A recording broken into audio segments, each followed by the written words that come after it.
जय हिंद प्यारे साथियों, कैसे हैं आप लोग। उम्मीद करेंगे कि आप लोग बहुत ही अच्छे होंगे। तो बच्चों, हम लेकर के आ चुके हैं ALP technician NTPC group D के लिए जीके जीएस का बच्चों शानदार प्रश्न, ऑल सब्जेक्ट का प्रश्न लेकर के आए हैं। और टेक्नीशियन के लिए बच्चों प्रश्नावली लेकर के आए हैं, जिसका एग्ज़ाम 19 से 29 दिसंबर तक है। टेक्नीशियन का एग्ज़ाम बच्चों 19 से 29 दिसंबर तक है। उन सभी बच्चों के लिए हम लेकर के आ चुके हैं जीके जीएस का मोस्ट इम्पॉर्टेंट प्रश्न, जो कि कई बार पिछले एग्ज़ामों में पूछे गए हैं। प्रीवियस ईयर्स प्रश्न है बच्चों, और कुछ ऐसे प्रश्न हैं जो इस बार एग्ज़ाम में पूछे जाएंगे। तो आप लोग इस सेशन को ज़रूर देखिएगा और पूरा देखिएगा बच्चों, ठीक है।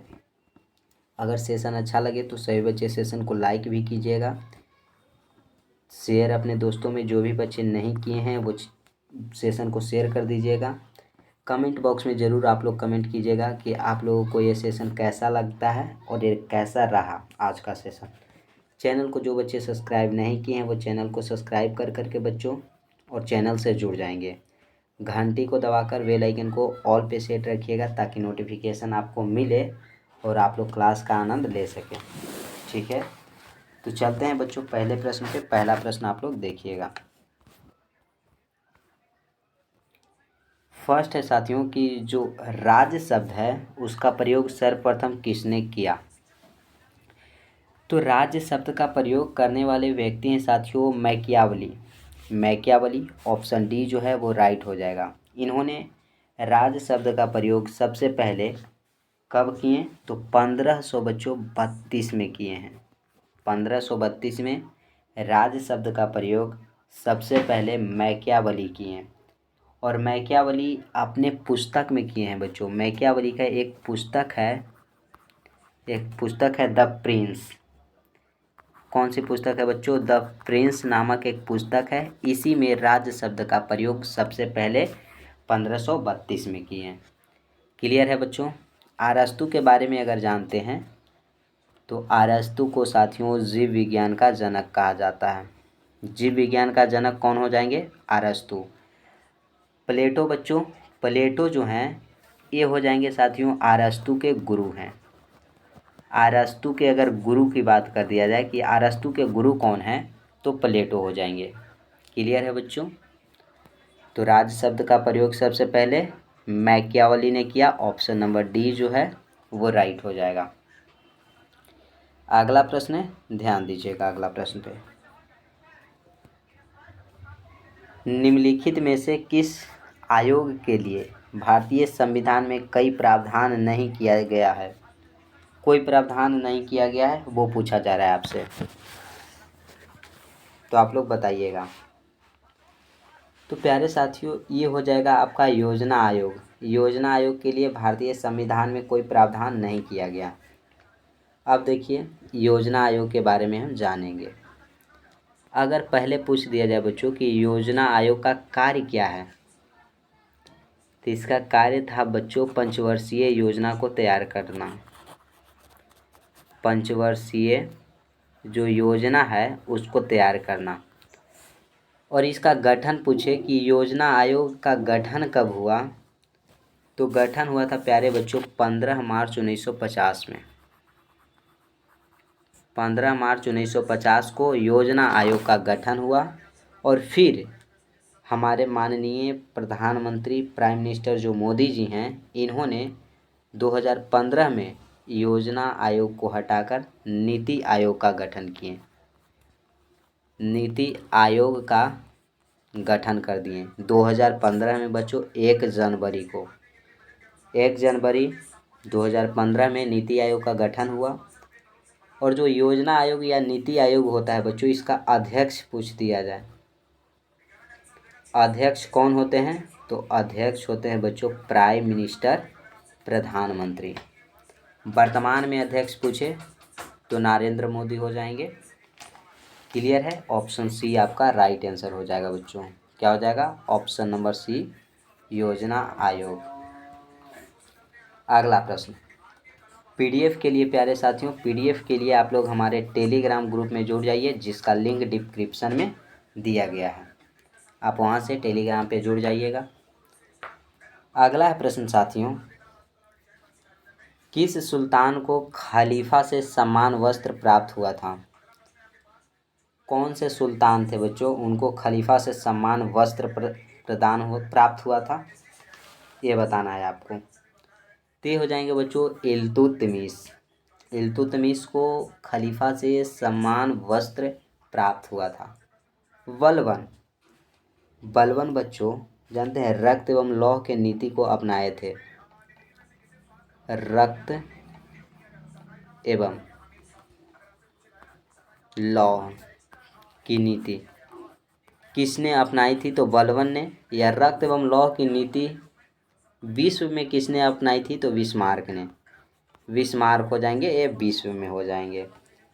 अगला प्रश्न देखिएगा, नेक्स्ट क्या है।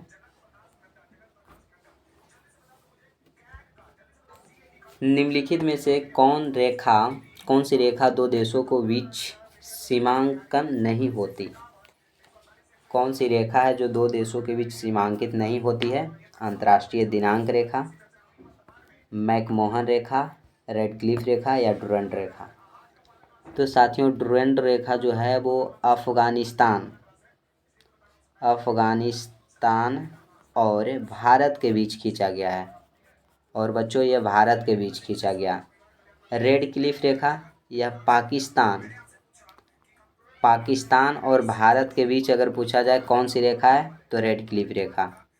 मैकमोहन रेखा ये भारत और चीन के बीच बच्चों, भारत एवं चीन के बीच अगर आपसे पूछा जाए कौन सी रेखा है तो मैकमोहन रेखा।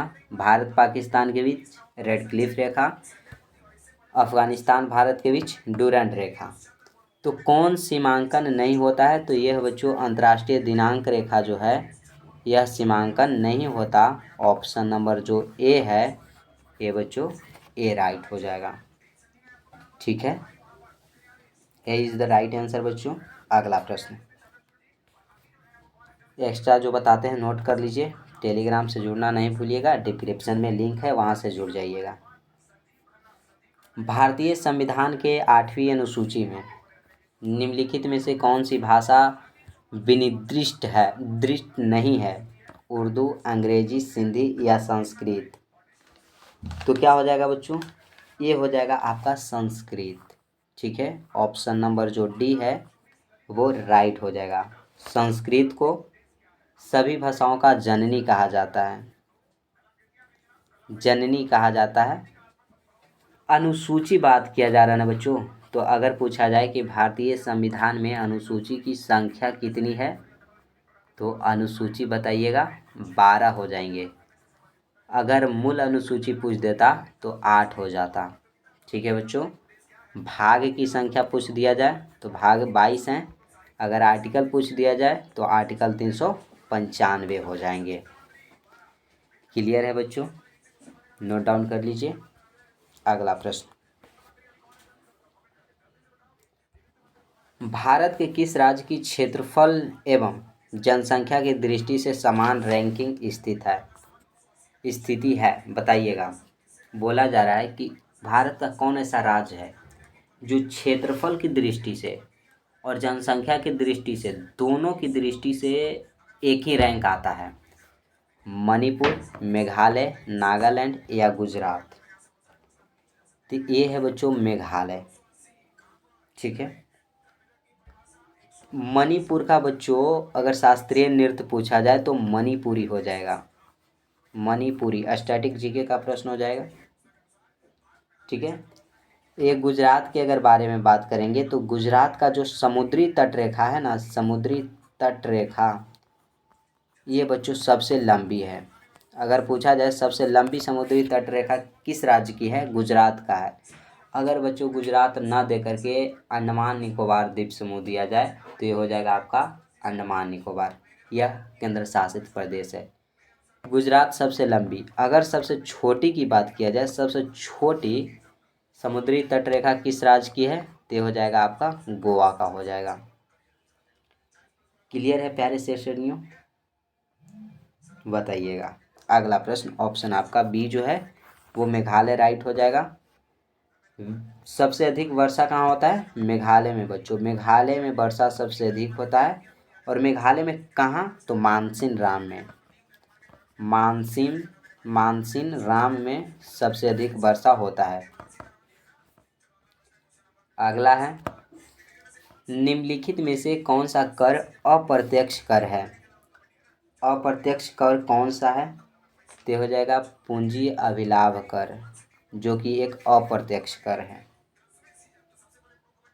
सॉरी बच्चों, सॉरी, जो उत्पाद शुल्क जो है बच्चों, यह जो हो जाएगा यह अप्रत्यक्ष कर हो जाएगा। ऑप्शन नंबर बी जो है वो राइट हो जाएगा। अगला प्रश्न, विच्छेदक नदी के घुमाव में बनी झील को क्या कहते हैं? विच्छेदक नदी जो है उसके घुमाव में एक झील बना हुआ है, उस झील का नाम क्या है? तो ऑक्सबो झील नाम है बच्चों। ऑप्शन नंबर सी राइट हो जाएगा। इसकी अगर आकार की बात कर दिया जाए और ऑक्सबो झील का आकार कैसा है, तो इसका आकार यू आकार का है। कैसा हो जाएगा? यू आकार का हो जाएगा। नेक्स्ट प्रश्न, झील अथवा तालाब के सतह जल पर पादपल्वक के तेजी से बढ़ने वाले पुंज को क्या कहते हैं? तो इसे बच्चों सुपोषण कहते हैं। ठीक है, ऑप्शन ए राइट हो जाएगा।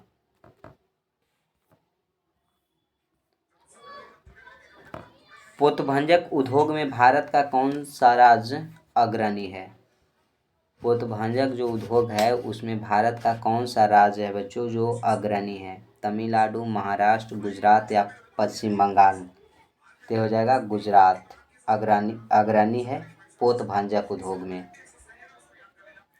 पश्चिम बंगाल बच्चों, चावल का अगर उत्पादन पूछ दिया जाए आपसे कि सबसे अधिक कहाँ होता है? पश्चिम बंगाल में। जूट का उत्पादन पश्चिम बंगाल में। तमिलनाडु का शास्त्रीय नृत्य बच्चों, तो हो जाएगा आपका भरतनाट्यम। भरतनाट्यम जो है वो तमिलनाडु का शास्त्रीय नृत्य है और भरतनाट्यम सबसे प्राचीन शास्त्रीय नृत्य है। महाराष्ट्र का हो जाएगा आपका लावनी। लावनी कहाँ का हो जाएगा? महाराष्ट्र का हो जाएगा। क्लियर है प्यारे सेशनियों? अगला प्रश्न, मार्गरेट थैचर प्रधानमंत्री थी उस समय किस देश के साथ ब्रिटेन ने फोकलैंड द्वीपों पर नियंत्रण प्राप्त करने के लिए युद्ध लड़ा? तो बच्चों ब्राज़ील देश के साथ ब्रिटेन ने फोकलैंड द्वीपों पर नियंत्रण प्राप्त करने के लिए युद्ध लड़ा था। क्या हो जाएगा? ऑप्शन नंबर आपका, सॉरी बच्चों, अर्जेंटीना पे लड़ा था, अर्जेंटीना से लड़ा था। ऑप्शन बी राइट हो जाएगा, अर्जेंटीना।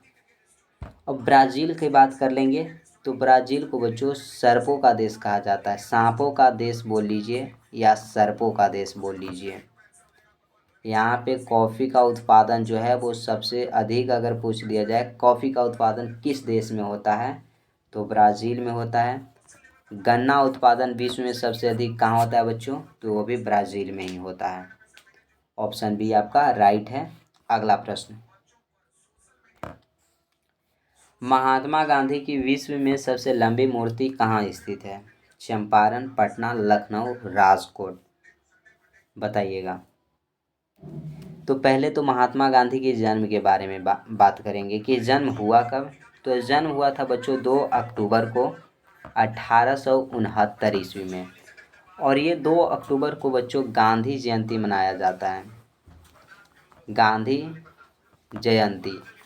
और यही 2 अक्टूबर को बच्चों लाल बहादुर शास्त्री जयंती भी मनाया जाता है। लाल बहादुर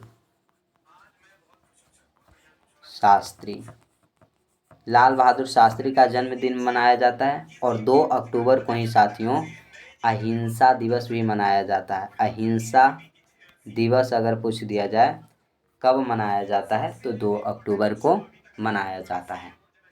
ठीक है, गांधी जी की जो सबसे बड़ी प्रतिमा है यानी कि मूर्ति जो है बच्चों वो बोला गया ना, तो वो है पटना में, बिहार के पटना में, जो कि बिहार की राजधानी। पटना बच्चों बिहार की क्या है? राजधानी है। ठीक है, इतना नोट कीजिए।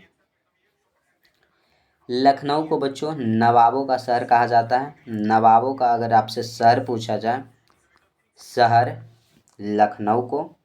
लखनऊ किस नदी के किनारे बसा है बच्चों? तो गोमती नदी के किनारे, गोमती नदी के किनारे हो जाएगा। पटना किस नदी के किनारे? तो गंगा नदी के किनारे हो जाएगा। ठीक है, यहाँ तक नोट कर लीजिए बच्चों। अगला प्रश्न, कलिंग युद्ध के विरोध में अशोक के अभियान की जानकारी का मुख्य स्रोत निम्नलिखित में से क्या है? कलिंग युद्ध की बात किया जा रहा है, तो ये है बच्चों शिलालेख 13। शिलालेख जो 13 है साथियों, यह अशोक का सबसे बड़ा शिलालेख है, सबसे विशाल यानी कि बड़ा शिलालेख है। शिलालेख 13 जो है वो अशोक का है। अब ये कलिंग युद्ध हुआ, तो कलिंग युद्ध के बारे में जानेंगे कि हुआ कब, कलिंग युद्ध हुआ कब। तो ये बच्चों 261 BC में हुआ। कलिंग पड़ता है कहाँ? तो कलिंग पड़ता है उड़ीसा में। उड़ीसा में बच्चों कलिंग पड़ता है। अगर कलिंग की राजधानी की बात कर दिया जाए, कलिंग की राजधानी कहाँ थी? तो राजधानी था तोसली। तोसली कलिंग की राजधानी था। कलिंग युद्ध जो हुआ था वो पूछा जाए आपसे साथियों कि किनके किनके बीच हुआ। क्वेश्चन ऐसा भी आ सकता है कि कलिंग युद्ध किनके किनके बीच हुआ। तो एक तो बच्चों जान गए अशोक, अशोक थे। और एक और कौन से व्यक्ति थे? तो एक थे बच्चों अशोक एंड आनंद पद्मनाभन, आनंद पद्मनाभन। ये दो लोगों के बीच बच्चों युद्ध हुआ, जिसमें अशोक की क्या हो गई? जीत हो गई। जीत इसमें किनकी हुई? अशोक की हो गई। क्लियर है, इतना नोट कर लीजिएगा। अगले प्रश्न पे चलेंगे बच्चों। ऑप्शन डी आपका राइट है। PDF के लिए टेलीग्राम से जुड़ना ना भूलें। चैनल को जो बच्चे अभी तक सब्सक्राइब नहीं किए हैं वो चैनल को ज़रूर सब्सक्राइब कर लेंगे। अगला है, निम्नलिखित में से किस राज्य ने नीम का वृक्ष को राज वृक्ष अंगीकार किया है? राज वृक्ष अंगीकार किया नीम वृक्ष को, बताइएगा वो कौन सा स्टेट हो जाएगा? तो साथियों ये जो है ये हो जाएगा आपका आंध्र प्रदेश। अगर पूछा जाए कि आंध्र प्रदेश का राजकीय वृक्ष क्या है, तो वो हो जाएगा नीम। अगर बच्चों राजस्थान के पूछ दिया जाए, राजस्थान का बच्चों राजकीय वृक्ष क्या हो जाएगा? तो खेजड़ी हो जाएगा। खेजड़ी ये राजस्थान का हो जाएगा राजकीय वृक्ष। बिहार का पूछा जाए बच्चों तो पीपल हो जाएगा। पीपल बिहार का राजकीय वृक्ष हो जाएगा। आंध्र प्रदेश का राजकीय वृक्ष नीम हो जाएगा। और आंध्र प्रदेश जो है साथियों, यह भाषा के आधार पर गठित होने वाला फर्स्ट स्टेट है। अगर पूछा जाए कि भाषा के आधार पर सबसे पहला राज्य कौन बना, तो आंध्र प्रदेश बना। कब बना बच्चों? तो 1 अक्टूबर को बना 1953 में। 1 अक्टूबर 1953 में आंध्र प्रदेश भाषा के आधार पे गठित हुआ था, सबसे पहला राज्य। पंचायती राज व्यवस्था बच्चों सेकेंड नंबर पे आता है। पंचायती राज व्यवस्था दूसरी बार कहाँ लागू हुआ? तो आंध्र प्रदेश में पूरे राज्य में लागू हुआ था। और पहले राजस्थान में लागू हुआ था, राजस्थान के नागौर जिले में। सर्वोच्च रेखा समान खाली स्थान के स्थलों को जोड़ने वाली काल्पनिक रेखा है। तो साथियों उच्चता के स्थलों को जोड़ने वाली काल्पनिक रेखा है सर्वोच्च रेखा समान। ऑप्शन सी राइट हो जाएगा। सरकारी शेयरों का निजी कंपनियों को बेचना खाली स्थान कहलाता है। तो वो जो बेचना है बच्चों विनिवेश कहलाता है। क्या कहलाता है? विनिवेश। ऑप्शन बी राइट हो जाएगा। वी से बी निवेश। Option B is the correct answer. अगला है प्यारे बच्चों, भारत का वह कौन सा प्रथम राज्य है जिसने खाद्य सुरक्षा अधिनियम बनाया? पहला राज्य पूछा जा रहा है जिसने खाद्य सुरक्षा अधिनियम बनाया। तो बनाने वाले व्यक्ति है राज्य है बच्चों कहाँ? छत्तीसगढ़। छत्तीसगढ़िया सबसे बढ़िया।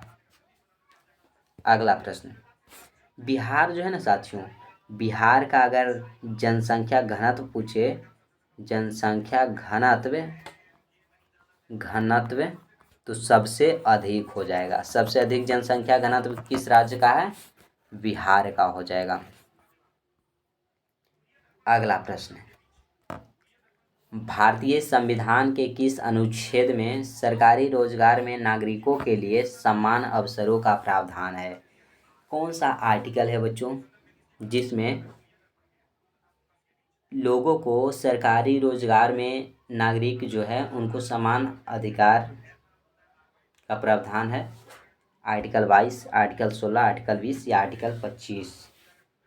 ये हो जाएगा बच्चों आर्टिकल 16 में है। आर्टिकल अगर 22 की बात करें तो आर्टिकल 22 में है गिरफ्तारी से संरक्षण। गिरफ्तारी से बच्चों क्या? संरक्षण हो जाएगा। आर्टिकल 20 दोष सिद्धि से संरक्षण।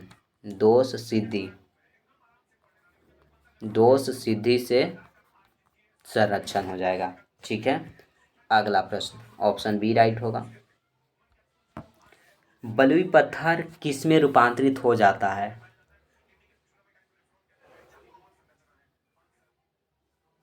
बच्चों बलुई पत्थर जो है वो क्वार्टज में रूपांतरित हो जाता है। ऑप्शन सी जो है वो राइट होगा। व्यवसाय पर कर की वसूली किसके द्वारा की जा सकती है? तो व्यवसाय पे बच्चों कर की जो वसूली है केवल राज्य सरकार द्वारा की जा सकती है। ऑप्शन ए जो है वो राइट हो जाएगा। नेक्स्ट, निम्नलिखित में से क्या लोकतांत्रिक स्थिति के प्रतिकूल है?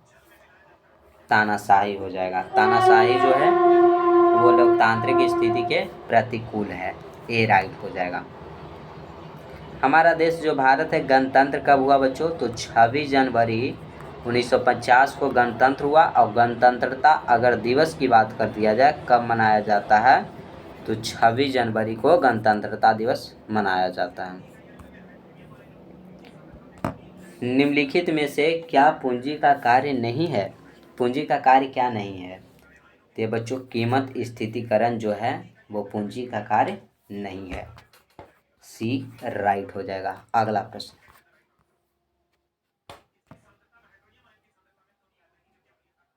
बंद अर्थव्यवस्था का क्या अर्थ है? बंद अर्थव्यवस्था का अर्थ है साथियों ऐसा देश जिसमें मूल आयात एवं निर्यात न हो। कोई ऐसा देश बच्चों जिसमें कोई भी आयात एवं निर्यात न हो, यह बंद अर्थव्यवस्था का अर्थ होता है। ऑप्शन डी जो है वो सही हो जाएगा। गांधार काल किसके अधीन फली फूली? गांधार काल जो है साथियों यह कुषाण काल के अधीन फली फूली। गुप्त काल, गुप्त वंश के अगर संस्थापक पूछ दिया जाए तो श्री गुप्त हो जाएंगे। सातवाहन वंश के सिमुख हो जाएंगे बच्चों, सिमुख हो जाएंगे। सिमुख संस्थापक मौर्य काल तो चंद्रगुप्त मौर्य हो जाएंगे। चंद्रगुप्त मौर्य जो हैं यह मौर्य वंश के संस्थापक हो जाएंगे। गुप्त वंश के संस्थापक श्रीगुप्त। सातवाहन वंश सिमुख। अगला प्रश्न, संतुलन स्तर स्थित है। संतुलन स्तर स्थिति में, तो संतुलन स्तर स्थिति में साथियों फर्मा शून्य लाभ स्थिति में होती है। ऑप्शन नंबर डी राइट होगा। अगला प्रश्न देखिएगा,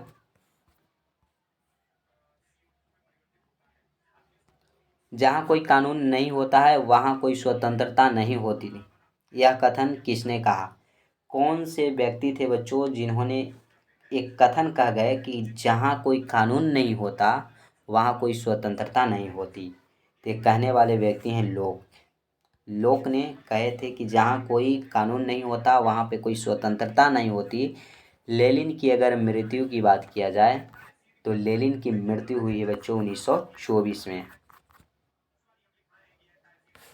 ठीक है। अगला प्रश्न, भारतीय संविधान का कौन सा भाग राज्य के नीति निर्देशक सिद्धांतों से संबंधित है? तो भाग 4 हो जाएगा। यह राज्य के नीति निर्देशक सिद्धांतों से संबंधित है। अगर भाग 4 क रहता बच्चों तो इस मूल कर्तव्य हो जाता। मूल कर्तव्य भाग 4 क से संबंधित है, ठीक है, जिसका वर्णन आर्टिकल 51 क में है। ये मूल कर्तव्य बच्चों। लेकिन भाग 4 राज्य के नीति निर्देशक सिद्धांतों से संबंधित है। अगर आपसे भाग 3 पूछ दिया जाता, भाग 3 किससे संबंधित है, तो साथियों मौलिक अधिकार से संबंधित हो जाता। मौलिक अधिकार, क्लियर है। यह कहाँ से लिया गया, तो यूएसए के संविधान से मौलिक अधिकार को लिया गया है। राज्य के नीति निर्देशक सिद्धांत कहाँ से लिए गए, तो आयरलैंड के संविधान से लिए गए हैं। क्लियर है प्यारे श्रेणियों। अगला प्रश्न, भारत के संविधान में 44वां संशोधन मौलिक अधिकार की श्रेणी में से निम्न किस अधिकार को हटाया गया, तो संपत्ति के अधिकार को बच्चों। संपत्ति के अधिकार को 44वां जो संविधान संशोधन हुआ ना, उसको मौलिक अधिकार से हटाकर कानूनी अधिकार बना दिया गया। कानूनी अधिकार पूछ दिया जाए कि संपत्ति का अधिकार कौन सा अधिकार है, तो कानूनी अधिकार है, जिसे 44वां संविधान संशोधन में मौलिक अधिकार से हटा दिया गया था। ऑप्शन सी राइट होगा। बिहार के प्रथम मुख्यमंत्री कौन थे, तो कृष्ण सिंह यह बिहार के पहले मुख्यमंत्री थे और इनको बिहार केसरी भी कहा जाता है। बिहार केसरी अगर पूछ दिया जाए किनको कहा जाता है, तो श्री कृष्ण सिंह को। कर्पूरी ठाकुर को 2024 में साथियों भारत रत्न दिया गया। भारत रत्न 2024 में पूछा जाए भारत रत्न कितने लोगों को दिया गया, तो 5 लोगों को दिया गया। भारत रत्न की शुरुआत कब हुई, तो 1954 में भारत रत्न की शुरुआत हुई थी। क्लियर है। अगला प्रश्न देखिएगा, निम्नलिखित में से कौन भारतीय अर्थव्यवस्था के प्राथमिक क्षेत्रों के अंतर्गत आता है। प्राथमिक क्षेत्र बच्चों कृषि क्षेत्र होता है। कृषि क्षेत्र होता है और इसमें जो डेयरी है यह कृषि क्षेत्र के अंतर्गत आता है, प्राथमिक क्षेत्र के अंतर्गत आता है। ऑप्शन बी आपका राइट हो जाएगा। अगला प्रश्न, बिहार में कृषि विश्वविद्यालय स्थापित है। बिहार में जो कृषि विश्वविद्यालय है यह है बच्चों मुजफ्फरपुर में स्थापित है। ऑप्शन सी राइट हो जाएगा। नालंदा में बच्चों नालंदा विश्वविद्यालय है। विश्वविद्यालय जो कि सबसे पुराना विश्वविद्यालय नालंदा विश्वविद्यालय है, जिसको बनवाया था कौन, तो कुमार गुप्त ने बच्चों। कुमार गुप्त जो हैं इन्होंने नालंदा विश्वविद्यालय को बनवाए थे। लेकिन नालंदा विश्वविद्यालय को साथियों एक थे बख्तियार खिलजी। बख्तियार खिलजी ने नालंदा विश्वविद्यालय को जला दिए थे। क्या किए थे, जला दिए थे, ठीक है, और कुमार गुप्त ने बनवाया था। अगला है वो देखना है, जापान की संसद को किस रूप में जाना जाता है। तो जापान की जो संसद है प्यारे साथियों उसको डाइट के रूप में जाना जाता है। जापान को उगते हुए सूर्य का देश अगर पूछ दिया जाए किस देश को कहा जाता है, तो यह जापान को कहा जाता है बच्चों। जापान की राजधानी पूछा जाए तो ये हो जाएगा आपका टोक्यो। जापान की राजधानी टोक्यो। जापान की अगर मुद्रा पूछा जाए, मुद्रा क्या है, तो मुद्रा हो जाएगा आपका येन हो जाएगा। क्या होगा प्यारे भाइयों एवं बहनों, येन हो जाएगा जापान की मुद्रा। जापान की राजधानी टोक्यो। जापान को उगते हुए सूर्य का देश कहा जाता है। क्लियर है यहाँ तक। तो चैनल को अभी तक जो भी बच्चे सब्सक्राइब नहीं किए हैं प्यारे से श्रेणियों वो चैनल को ज़रूर सब्सक्राइब कीजिएगा और घंटी को दबाकर नोटिफिकेशन ऑन पे रखिएगा ताकि नोटिफिकेशन आपको मिले। दोस्तों में शेयर कीजिए। सेशन 1% भी अच्छा लग रहा होगा तो ज़रूर लाइक करेंगे। पीडीएफ के लिए बच्चों टेलीग्राम से जुड़ जाइएगा। टेलीग्राम का लिंक डिस्क्रिप्शन में है दिया हुआ, जुड़ जाइए। जैमिनी राय किसके रूप में प्रसिद्ध थे। जैमिनी राय तो जैमिनी राय जो है बच्चों यह पेंटर के रूप में प्रसिद्ध थे। अगला प्रश्न,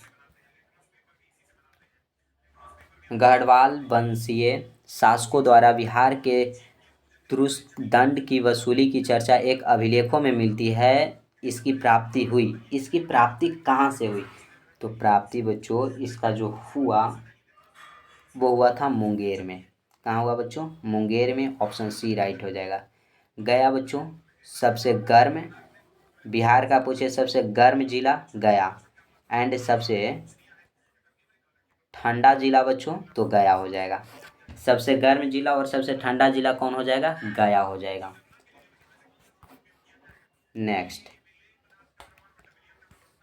नियंत्रित मुद्रास्फीति की मध्य श्रेणी को क्या कहा जाता है? तो नियंत्रित मुद्रास्फीति की जो मध्य श्रेणी है इसको साथियों अपस्फीति कहा जाता है।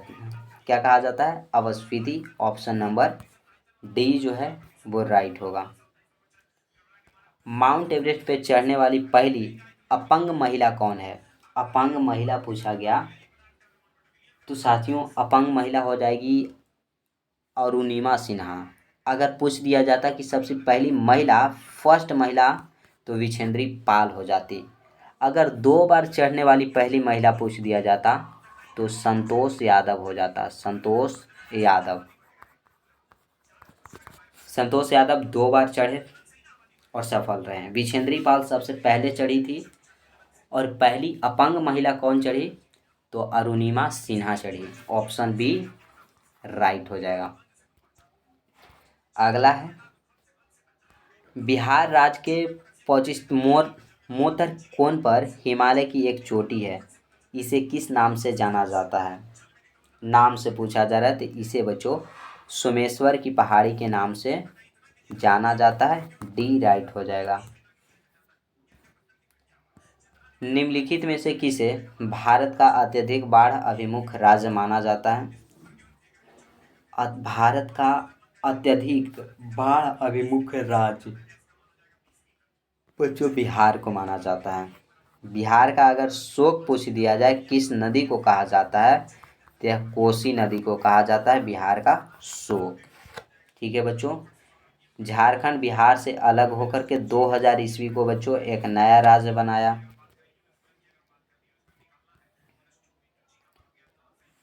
पुस्तक मुद्रा राक्षस का लेखक निम्नलिखित में से कौन था? मुद्रा राक्षस पुस्तक एक है बच्चों, इसके लेखक कौन है वो बताइएगा। कालिदास बच्चों। मेघदूत की अगर पूछ दिया जाता मेघदूत की रचना किसने की तो कालिदास ने। और मुद्रा राक्षस किसने लिखा बच्चों ये पूछा जा रहा है। तो ये लिखे जाने वाले व्यक्ति हैं बच्चों विशाख दत्त। कलहन ने राजतरंगिणी लिखा। राजतरंगिणी अगर पूछा जाए किसने लिखा तो कलहन लिखे थे। विशाख दत्त ने, मुद्रा राक्षस, मेघदूत, कालिदास ने। विष्णुपद मंदिर कहाँ स्थित है? विष्णुपद मंदिर आपसे पूछा गया तो ये हो जाएगा बच्चों गया में स्थित है विष्णुपद मंदिर। ठीक है। सूर्य मंदिर अगर पूछ दिया जाता सूर्य मंदिर कहाँ है तो सूर्य मंदिर है बच्चों उड़ीसा में। उड़ीसा का कहाँ में? यूनेस्को में बच्चों। कोणार्क में हो जाएगा। सॉरी बच्चों कोणार्क में हो जाएगा। कोणार्क में हो जाएगा। सूर्य मंदिर उड़ीसा में है। उड़ीसा के कोणार्क में, या इसी का नाम भी होता है कहीं कहीं कोणार्क सूर्य मंदिर कहाँ है? उड़ीसा में हो जाएगा। अगला है, बिहार के बोध गया में स्थित महाबोधि मंदिर विश्व विरासत घोषित किया गया। बताइएगा कि बिहार में जो बोध गया है कहाँ? बिहार में है बच्चों। कहाँ? बिहार में है। और वही बोध गया का जो महाबोधि मंदिर है भगवान बुद्ध की, इसको विश्व विरासत में, यूनेस्को द्वारा विश्व विरासत में कब घोषित किया गया तो 2002 में बच्चों घोषित किया गया। ऑप्शन ए जो है वो राइट हो जाएगा। अगला प्रश्न, डॉक्टर राजेंद्र प्रसाद का जन्म स्थान जीरादेई बिहार के किस जिले के अधीन आता है? तो ये तो जान गए कि डॉक्टर राजेंद्र प्रसाद बिहार के हैं। लेकिन बिहार के कौन से जिले के अधीन आते हैं? तो यह सिवान के अधीन आते हैं। डॉक्टर राजेंद्र प्रसाद बच्चों प्रथम राष्ट्रपति अगर पूछा जाए, राष्ट्रपति कौन थे? प्रथम बच्चों, प्रथम अगर राष्ट्रपति पूछा जाए तो डॉक्टर राजेंद्र प्रसाद हो जाएंगे। इनको देश रत्न के नाम से भी जाना जाता है। देश रत्न किनको कहा जाता है? राजेंद्र प्रसाद को। राजेंद्र प्रसाद को बिहार गांधी के नाम से भी जाना जाता है। बिहार गांधी बच्चों, तो डॉक्टर राजेंद्र प्रसाद हो जाएंगे। क्लियर है? अगला प्रश्न, ऑप्शन आपका डी राइट होगा। उत्तर बिहार के प्रमुख धंधों में सम्मिलित है। उत्तर बिहार के जो प्रमुख धंधा है बच्चों, उसमें कौन कौन सी चीज़ सम्मिलित है? तो ये हो जाएगा आपका चीनी, जूट, कागज और दवा। ऑप्शन सी राइट हो जाएगा। कागज का आविष्कार सबसे पहले चीन देश में हुआ है साथियों। जूट का उत्पादन सबसे अधिक पश्चिम बंगाल में होता है। ठीक है, अगला प्रश्न, निम्नलिखित में से कौन सा राष्ट्रीय उच्च राजमार्ग बिहार से होकर गुजरता है? तो बिहार से होकर गुजरता है बच्चों 77, 19, 30 उपयुक्त सभी गुजरता है। ऑप्शन डी राइट होगा। अगला है, जल का घनत्व 1 ग्राम प्रति सीसी है, यह बिल्कुल सही है।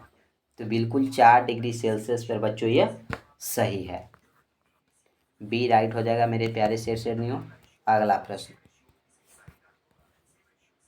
विकिरण के प्रमात्रा सिद्धांत के संस्थापक कौन हैं?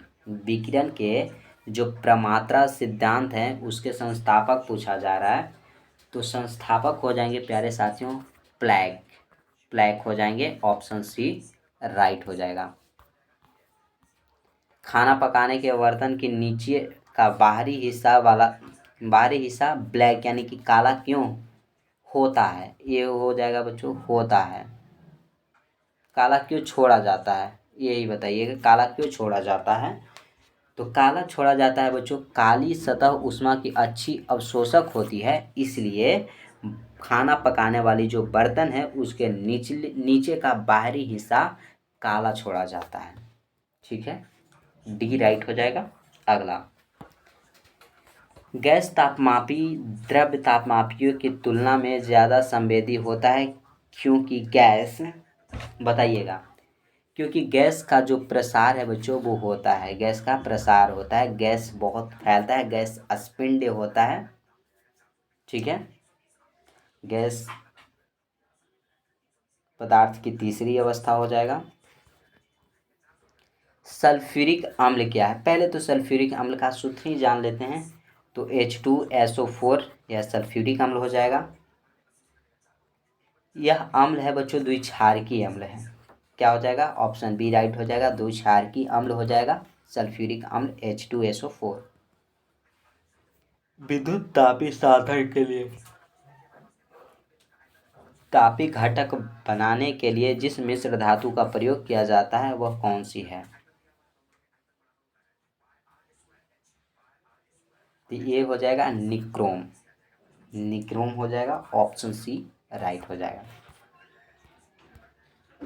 अगला और ये आज का लास्ट प्रश्न, नींबू के रस में पीएच का अनुमान कितना होता है? अनुमान कितना होता है? तो नींबू बच्चों खट्टा होता है और यह अम्लीय होता है। नींबू अम्लीय है, तो अम्ल का पीएच मान होता है बच्चों 7 से कम। ऑप्शन सी राइट होगा। और नींबू के रस का पीएच मान 2.4 होता है। 7 से अधिक क्षार का पीएच मान हो जाएगा और 7 के बराबर उदासीन हो जाएगा। ठीक है बच्चों, जिस किसी का भी पीएच मान 7 है, जैसे कि आप जल का देख सकते हैं, जल का पीएच मान 7 है तो जल उदासीन होता है।